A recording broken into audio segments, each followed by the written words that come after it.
புரட்சி கலைஞர் கேப்டன் விஜயகாந்த் அவர்கள் இன்னைக்கு உடல்நலம் சரியில்லாத காரணத்தினால இன்னைக்கு காலையில இறந்துட்டாரு. இந்த விஷயம் உங்கள நிறைய பேத்துக்கு தெரிஞ்சிருக்கும். ஒரு சிலர் இந்த வீடியோ பார்க்கறது மூலியமா கூட தெரிஞ்சிருக்கலாம். பொதுவா நான் பார்த்தீங்கன்னா, நம்ம சேனல்ல இந்த மாரி ஒரு நடிகர்களோ அல்லது பெரிய தலைவர்களோ யாராச்சும் இறந்தாங்கன்னா, அவங்கள பத்தி மேக்ஸிமம் நான் வீடியோஸ் போட மாட்டேன். ஏன் ஒரு போஸ்ட் கூட மேக்ஸிமம் நான் போட்டிருக்க மாட்டேன். பட் ஆனா இன்னைக்கு காலையில விஜயகாந்த் இறந்துட்டாரு அப்படிங்கிற அந்த ஒரு நியூஸ் பார்த்த உடனே எனக்கு அவரை பற்றி ஒரு 2 நிமிஷம் பேசணும் அப்படிங்கிற மாதிரி தோணுச்சு. அண்ட் வீடியோ ரெடி பண்ணுறதுக்கு முன்னாடி நான் நிறைய ஸ்கிரிப்ட்ஸ் எல்லாமே ரெடி பண்ணிட்டு தான் அப்புறம் வீடியோவில் பேசுவேன். பட் இந்த வீடியோவில் நான் எந்த ஸ்கிரிப்டுமே நான் பேசலை. ஸோ அவரை பற்றி என்ன என் மனசில் இருக்கோ அதை தான் நான் இப்போது ஷேர் பண்ண போகிறேன். மெயினாக நான் இப்போ அவரை பற்றி பேசுகிறதுக்கான ஒரு விஷயம் என்னென்னா, ஒருத்தர் இறந்தாரு அப்படின்னா அவர் அந்த துறையில் பயங்கரமாக சாதனை பண்ணார். அவர் நிறைய பேர்த்துக்கு உதவி பண்ணியிருக்காரு. அந்த மாதிரி நிறைய வீடியோஸ் அவர் சுற்றி போட்டுக்கிட்டே இருப்பாங்க. அந்த வகையில் பார்த்தோம்னா நம்ம விஜயகாந்தை பற்றி சொல்லணும்னா, அவர் சினிமா ஃபீல்டில் நிறைய அச்சீவ்மெண்ட்ஸ் எல்லாமே பண்ணியிருக்காரு. அதில் எந்த ஒரு மாற்று கருத்துமே நமக்கு கிடையாது. ஆனால் அதையும் மீறி அவரை பற்றி பேச வைக்கிறதுக்கு ஒரு காரணம் இருக்குது. அது என்னென்னா, மனிதாபிமானம், உதவும் குணம்னு சொல்லலாம். நான் சமீபமாக யூடியூப்பில் நிறைய வீடியோஸ் விஜயகாந்தை பற்றி பார்த்துட்ருக்கேன். நிறைய ஷார்ட்ஸ், ரீல்ஸ் எல்லாம் பார்த்துட்ருக்கேன். அதில் நிறைய பிரபலங்கள் அவரை பற்றி பேசிகிட்டு இருக்காங்க. ஸோ அதில் குறிப்பிட்டு எல்லாருமே காமனாக சொன்ன ஒரே வார்த்தை என்னன்னா, பசின்னு யார் வந்தாலும் விஜயகாந்த் அவர்கள் வயிறார சாப்பாடு போடுவார் அப்படிங்கிற இந்த ஒரு டேர்ம் தான் எல்லா நடிகர்களுமே சொல்கிறாங்க. ஈவன் ஒரு ஜூனியர் ஆர்டிஸ்ட்லேருந்து இன்னைக்கு சினிமா இண்டஸ்ட்ரியில் டாப் லெவலில் இருக்கிற எல்லா ஆர்டிஸ்ட்டுமே அவர் கையால் ஒரு வேலையாச்சும் சாப்பிட்ட ஒரு நபர்களாக தான் இருக்காங்க. ஒரு நபரை பற்றி நாம் வீடியோ பார்க்கும்போது பாசிட்டிவ் வர்ற மாதிரியே அதுக்கு உண்டான நெகட்டிவிட்டிஸும் வரும். பிடிச்சவங்களும் இருப்பாங்க, பிடிக்காதவங்களும் இருப்பாங்க. நான் இது வரைக்கும் ஒரு 100-200 வீடியோஸ் விஜயகாந்தை பற்றி ஷார்ட்ஸ்லையும் ரீல்ஸ்லையுமே பார்த்துருப்பேன். ஆனால் எந்த ஒரு வீடியோலையும் எந்த ஒரு நடிகர் நடிகைகளும் விஜயகாந்தை பற்றி 1% கூட ஒரு நெகட்டிவிட்டி சொன்னதே கிடையாது. அத்தனை பேரும் அவரை பற்றி சொன்ன ஒரே விஷயம் என்னன்னா, விஜயகாந்த் ஒரு நல்ல மனிதர், பசின்னு யார் வந்தாலும் அவங்களுக்கு உதவி செய்வார் அப்படிங்கிறது தான் அவரை பற்றி தொடர்ந்து எல்லாருமே சொல்லிட்டு இருக்கிற ஒரு விஷயம். அண்ட் ஆரம்ப கட்டத்தில் பார்த்தீங்கன்னா, இன்னைக்கு டாப் ஹீரோஸாக இருக்கிற நிறைய பேர்த்துக்கு அவங்களோட ஆரம்ப கட்ட ஸ்டேஜில் விஜயகாந்த் ஒரு கெஸ்ட் அப்பியரன்ஸாக நடித்து கொடுத்து அவங்கள கொஞ்சம் வளர்த்தி விட்டுருக்காரு. ஸோ விஜய் நடித்த செந்தூர பாண்டியா இருக்கட்டும் அல்லது சூர்யா நடித்த பெரியண்ணாவாக இருக்கட்டும், இதிலெல்லாம் அன்றைக்கு காலகட்டத்தில் அவங்க 2 பேருமே புது ஃபேஸ். ஆனால் விஜயகாந்த் ஒரு ஃபெமிலியரான ஃபேஸ். ஸோ சினிமா இண்டஸ்ட்ரியில் இருக்கிறவங்களுக்கு கூட அவர் நல்ல உதவி தான் செஞ்சு தூக்கி விட்டுருக்காரு. ஸோ இப்படிப்பட்ட ஒரு நல்ல மனிதர் இன்னைக்கு நம்மளோட இல்லை அப்படிங்கிற அந்த நியூஸ் கேட்கும்போது உண்மையிலேயே கொஞ்சம் கஷ்டமாக தான் இருக்குது. அண்ட் 2வது அரசியல்.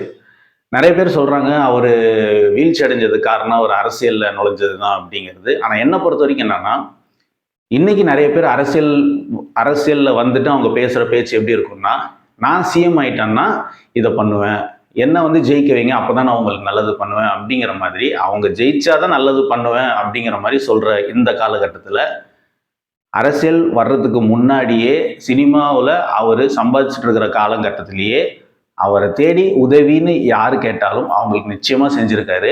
அது சினிமா சேர்ந்தவங்களாக இருக்கட்டும் அல்லது பொதுமக்களாக இருக்கட்டும். உதாரணத்துக்கு அவரோட ஆஃபீஸில் எப்பயுமே அடுப்பு எரிஞ்சிக்கிட்டே இருக்கும், யார் வேணாலும் சாப்பிடலாம் அப்படிங்கிற மாதிரி நிறைய பிரபலங்கள் நிறைய பேர் நிறைய பேட்டிஸில் சொல்லி நீங்களும் கேள்விப்பட்டிருக்கலாம். ஸோ ஒருத்தர் அரசியலுக்கு வர்றதுக்கு முன்னாடியே இவ்வளவு நல்லது அவர் செஞ்சுருக்காரு. இந்த உதவியெல்லாம் அவர் செய்யும்போது எனக்கு தெரிஞ்ச அவருக்கு பெருசாக இந்த அரசியல் ஆசையெல்லாம் இருந்த மாதிரி எனக்கு தெரியல. சாதாரண ஒரு நடிகர் கொஞ்சம் பணம் சம்பாதிக்கிறாரு, அந்த பணத்தை வச்சு மக்களுக்கு அவர் நல்லது செய்கிறாரு. அண்டு ராதாரவி சார் கூட ஒரு பேட்டியில் சொல்லியிருப்பாரு, விஜயகாந்த் அழிச்சது காரணமே சாப்பாடு போட்டு தான் அப்படின்னாரு. அதாவது அவர் என்ன சொல்ல வர்றாருன்னா, இவர் சம்பாதிச்சது பூராவுமே மக்களுக்கு கொடுக்கணும், சாப்பாடு போடணும் அப்படிங்கிற ஒரு இதுலேயே பெரும் பங்கு அவர் செலவழிச்சுட்டு தான் அவர் ஒரு நட்பு ரீதியாக ஒரு செல்லமாக விஜயகாந்தை திட்டுற மாதிரி அவர் சொல்லியிருப்பார். ஸோ இப்படிப்பட்ட ஒரு நல்ல மனிதர் மக்களுக்கு நல்லது செஞ்சுட்டு அதுக்கப்புறம் தான் அவர் அரசியலுக்கு உள்ளாரியே நுழைஞ்சார். அவர் அரசியல் உண்மை சொல்லணும்னா அவருக்கு நடிக்க தெரிஞ்ச அளவுக்கு, மக்களுக்கு உதவி பண்ண தெரிஞ்ச அளவுக்கு அரசியல் பண்ண தெரியல அப்படின்னு தான் நான் சொல்லுவேன். ஏன்னா அவர் அரசியலில் நுழைஞ்சு உள்ள பேட்டிகளில் கொடுக்கும்போது பொதுவாக அவர் மேலே சாட்டப்பட்ட ஒரு குற்றச்சாட்டு என்னன்னா, குடிச்சிட்டு மேடைக்கு வராரு அப்படிங்கிறது தான் பொதுவாக எல்லாருமே சொல்லிட்டு இருந்தாங்க. பட் உண்மையிலேயே அவருக்கு உடல்நல பிரச்சனை அப்பயே ஸ்டார்ட் ஆயிருக்கு. நான் நியூஸில் படித்த வரைக்கும் அவருக்கு தொண்டையில் தைராய்டு ப்ராப்ளம் இருக்குது, அதனால தான் அவர் பேசும்போது கொஞ்சம் உளருவார் அப்படிங்கிற மாதிரி கேள்விப்பட்டேன். பட் ஏதாச்சும் ஒரு மேடையில் வந்து அவர் இந்த விஷயத்தை ரிவீல் பண்ணியிருக்கலாம். நான் குடிச்சிட்டு வரல, எனக்கு த்ராட்டில் ப்ராப்ளம் இருக்குது அப்படிங்கிற மாதிரி ரிவீல் பண்ணியிருந்தாருன்னா ஒருவேளை நம்மளோட பார்வை அவர்கிட்ட இருந்து மாறி இருக்கும். பட் அவர் அதை பண்ணலை.